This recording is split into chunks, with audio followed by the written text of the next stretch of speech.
দর্শক 95% মুসলমানদের দেশে বিজেপিদের পতাকা উড়ানো যাবে, ব্রাজিল আর্জেন্টিনার পতাকা উড়ানো যাবে, কিন্তু মুসলমানদের পতাকা কেন উড়ানো যাবে না? দর্শক, অবস্থান করছি হাটহাজারী ডাক বাংলা চত্বরে।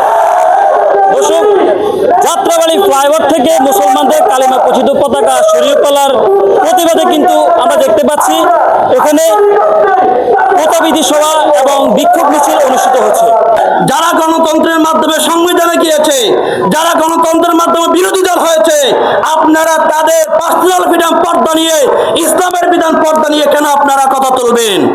আমরা চাই যে কোনো পর্যায়ে যে কোনো ভাবেই হোক, ইসলামের কোনো বিধিবিধান নিয়ে আপনারা যদি কোনো কটূক্তি করে থাকেন, আমরা 24 পরবর্তী বাংলাদেশে আর কোনো প্রকারের সুযোগ দেওয়া হবে না ইনশাআল্লাহ। সংগ্রামী সাথী বন্ধুগণ, আমরা দেখে আসছি গত পরশুদিন বাংলাদেশের বিভিন্ন জায়গায় কালিমার পতাকা উত্তোলন করা হয়েছে।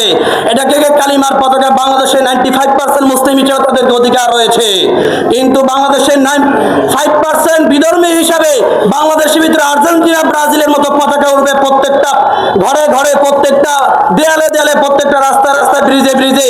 সেখানে আমরা শুধু একটা ব্রিজে কালিমা পতাকা লাগাচ্ছি, এর প্রতিবাদ কারা করছে? দর্শক, আমরা দেখতে পাচ্ছি যে আমাদের বিভিন্ন তাওহীদি জনতা তারা পতাকা হাতে, কালিমার পতাকা হাতে কিন্তু এখানে অবস্থান নিচ্ছেন এবং তারা প্রতিবাদ জানাচ্ছেন যে এটা একটি মুসলমান দেশ। এখানে কিন্তু ব্রাজিল আর্জেন্টিনার পতাকা মানুষ উড়ায়, কিন্তু আমাদের মুসলমানদের দেশে এই কালিমার পতাকা নিয়ে কেন এত চুলকানি? আমাদের মুসলমানদের দেশে এই কালিমা খচিত পতাকা কেন উড়ানো যাবে না?